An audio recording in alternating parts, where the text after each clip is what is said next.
नमस्ते दोस्तों। हनुमान जयंती के इस पावन अवसर पर आप सबको ढेर सारी शुभकामनाएं। हर साल चैत्र माह की पूर्णिमा के दिन हनुमान जन्मोत्सव मनाया जाता है।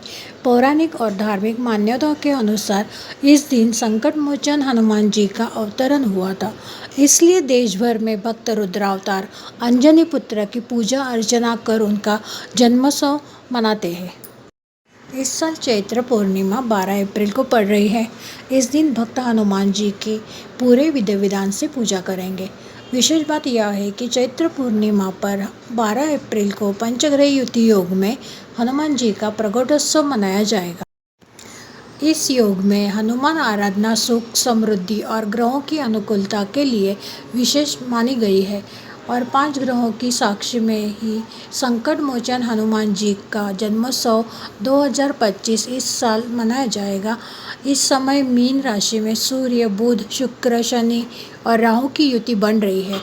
पंचग्रह युति में किसी विशेष मनोकामना की पूर्ति के लिए हनुमान जी की पूजा अर्चना करना शुभ रहेगा।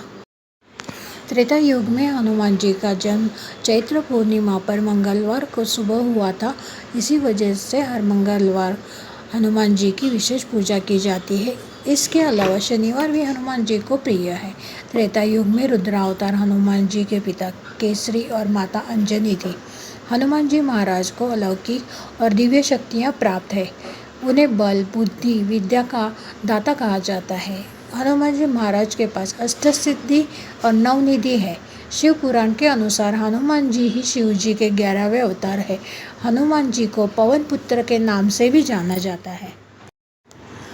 वैदिक पंचांग के अनुसार चैत्र मास की पूर्णिमा तिथि की शुरुआत 12 अप्रैल को सुबह 3:21 पर हो जाएगी। इसका समापन 13 अप्रैल को सुबह 5:51 बजे होगा। इसलिए हनुमान जयंती 12 अप्रैल को ही मनाई जाएगी और ब्रह्म मुहूर्त में हनुमान जी की पूजा करना शुभ रहेगा। हनुमान जी की पूजा करने और व्रत रखने से भक्तों को बजरंगबली का आशीर्वाद मिलता है और ऐसे भक्त के जीवन में किसी प्रकार का संकट नहीं आता है। इसलिए हनुमान जी को संकट मोचन भी कहा गया है। जिन लोगों की कुंडली में शनि अशुभ स्थिति में है या फिर शनि की 7.5 चल रही है, उन लोगों को हनुमान जी की पूजा विधि करना चाहिए। ऐसा करने से शनि ग्रह से जुड़ी दिक्कतें दूर हो जाती हैं। हनुमान जी को मंगलकारी कहा जाता है, इसलिए उनकी पूजा जीवन में मंगल लेकर आती है। जब किसी एक राशि में 5 ग्रह एक साथ एकत्र हो जाते हैं तो पंचग्रही योग बनता है। इस योग का दूरगामी असर होता है। हनुमान जयंती पर मीन राशि में 5 ग्रह सूर्य राहु बुध शनि और शुक्र एक साथ होकर पंचग्रही योग बना रहे हैं। ये योग उतार चढ़ाव और उथल पुथल की स्थिति उत्पन्न करता है, लेकिन सामूहिक रूप से हनुमत पूजन सभी ग्रह जनित अनिष्ट का नाश कर देता है। इसलिए मीन राशि में सूर्य बुध शुक्र शनि राहु की मौजूदगी के प्रभाव से अप्रभावित रहने के लिए हनुमान जयंती पर हनुमान जी की आराधना और हवन पूजा अवश्य करनी चाहिए।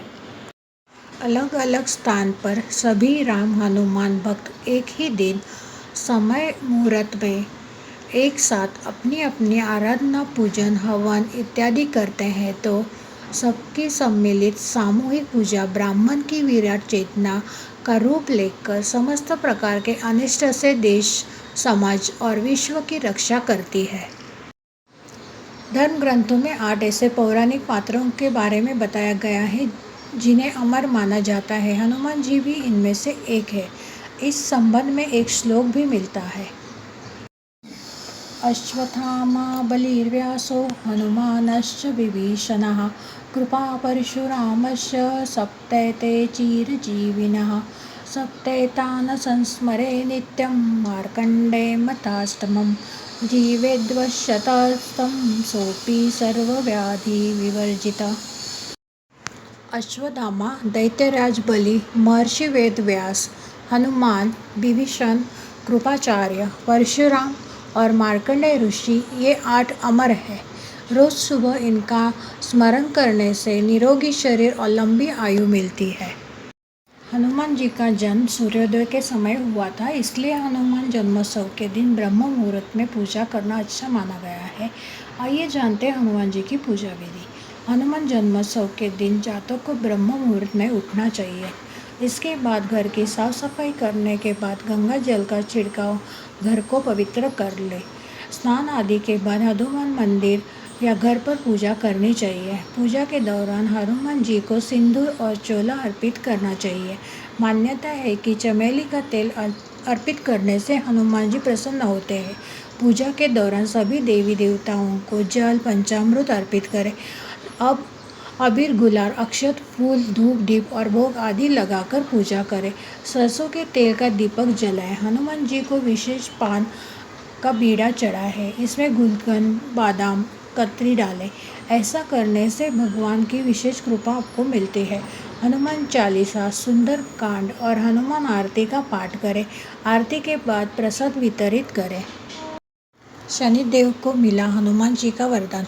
पौराणिक कथाओं में बताया गया है कि रावण के अहंकार के चलते जब उसने शनिदेव को बंदी बना लिया था, तब हनुमान जी ने अपने अद्भुत पराक्रम से शनिदेव को मुक्त किया था। इस उपकार से प्रसन्न होकर शनिदेव ने आशीर्वाद दिया कि जो भी हनुमान जी की सच्चे मन से आराधना करेगा, उस पर शनिदेव की अशुभ दृष्टि नहीं पड़ेगी। इसके लिए आज भी मान्यता है कि शनिवार को हनुमान जी की उपासना करने से शनि के सभी दोष शांत हो जाते हैं। शनि की साढ़ेसाती और ढैया जैसी पीड़ाओं से मुक्ति पाने के लिए हनुमान जी का स्मरण सबसे प्रभावशाली उपाय माना जाता है। हनुमान जी को कुछ खास चीज़ें अत्यंत प्रिय मानी जाती है। आप हनुमान जी को चमेली के तेल में मिश्रित सिंदूर से चोला चढ़ा सकते हैं। यही नहीं, साथ में गर्मा गर्म बूंदी के लड्डू भी चढ़ा सकते हैं। प्रसाद के रूप में आप गुड़ और चने का भोग लगा सकते हैं और लाल वस्त्र और फूल अर्पित कर सकते हैं। इसके साथ ही आप राम नाम का जप भी जरूर करें। हनुमान जन्मोत्सव पर एक पान के पत्ते पर बूंदी के 2 लड्डू और 1 लौंग रखें। इसे अच्छे से लपेटकर उस पर चांदी का वर्क चढ़ाएं और हनुमान जी को अर्पित करें। इससे आर्थिक समृद्धि आती है और करियर में तरक्की के रास्ते खुलते हैं। हनुमान जन्मोत्सव के अवसर पर हनुमान जी के मंदिर जाएं और 11 बार हनुमान चालीसा का पाठ करें। इसके बाद उन्हें गुलाब की माला अर्पित करें और चमेली के तेल का दीपक जलाएं, जिसमें 2 लौंग अवश्य डालें। यह उपाय घर के अनावश्यक खर्चों में कमी लाता है। हनुमान जन्मोत्सव के दिन पीपल के पत्तों से जुड़ा यह उपाय लाभकारी होता है। सुबह स्नान के बाद पीपल के 11 सुंदर साफ पत्ते चुनें। प्रत्येक पत्ते पर चंदन से जय श्री राम लिखें और इन पत्तों की माला बनाकर हनुमान जी को अर्पित करें। माना जाता है कि इससे धन संबंधी समस्याएं दूर होती है और घर में सुख समृद्धि आती है। काले चने और बूंदी को भी हनुमान जी का प्रिय भोग माना गया है। हनुमान जन्मोत्सव की पूर्व संध्या पर 1.25 किलो काले चने भिगो दें। अगले दिन उन्हें उबालकर 1.25 किलो बूंदी के साथ मिलाकर हनुमान जी को अर्पित करें। इसके बाद यह प्रसाद मंदिर में भक्तों को बांट दें। इससे बजरंगबली प्रसन्न होते हैं और आर्थिक परेशानियां दूर होती है। दरिद्रता दूर करने के लिए प्रति मंगलवार चना चिरौंजी चढ़ाएं। सौभाग्य पुत्र कामना के लिए सिंदूर एवं चमेली का तेल चढ़ाएं। कष्ट दूर करने के लिए गुड़ और मूंग चढ़ाएं। सुखों की वृद्धि के लिए हनुमान जयंती को ओम हनुमते नमः की माला जपें। पराक्रम वृद्धि के लिए हनुमान जी की गदा में सिंदूर और गाय का घी लगा कर चढ़ाएं। अपने परिवार की उन्नति में के लिए चमेली के पुष्प चढ़ाएं। संपत्ति के लिए गुड़ चना चढ़ाएं और घी के दीपक जलाएं। कष्टों के निवारण के हेतु हनुमान जी को सिंदूर, नारियल और लड्डू अर्पित करें। जमीन जायदाद के कार्यों की सफलता के लिए हनुमान चालीसा के 11 पाठ प्रतिदिन करें। सुखों में समृद्धि व कोर्ट कचहरी के मामले में निपटने के लिए तेल का दान करें। रुके हुए कार्यों में सफलता के लिए घी और सिंदूर का चोला और पीपल के पत्तों की माला राम नाम लिखकर चढ़ाएं। भगवान हनुमान की स्तुति में 40 छंदों की एक भक्तिमय कविता हनुमान चालीसा है, जिसे गोस्वामी तुलसीदास ने लिखा है। यह सबसे सरल और लोकप्रिय पाठों में से एक है, जो हनुमान जी को तुरंत प्रसन्न करने की शक्ति रखता है। मान्यता है कि हनुमान चालीसा का पाठ करने के सभी प्रकार से भय, संकट और नकारात्मक ऊर्जा दूर होती है। यह शारीरिक और मानसिक शक्ति प्रदान करता है और भक्तों को आत्मविश्वास से भर देता है। बजरंग बाण यह पाठ शत्रुओं पर विजय और संकटों से मुक्ति के लिए बहुत प्रभावशाली माना जाता है। राम रक्षा स्तोत्र। हालांकि यह भगवान राम की स्तुति है, हनुमान जी भगवान राम के अनन्य भक्त हैं, इसलिए इस स्तोत्र का पाठ करने से भी वे प्रसन्न होते हैं। हनुमान अष्टक। यह हनुमान जी की स्तुति के 8 छंदों का पाठ है। इस दिन हम सुंदरकांड का भी पाठ कर सकते हैं।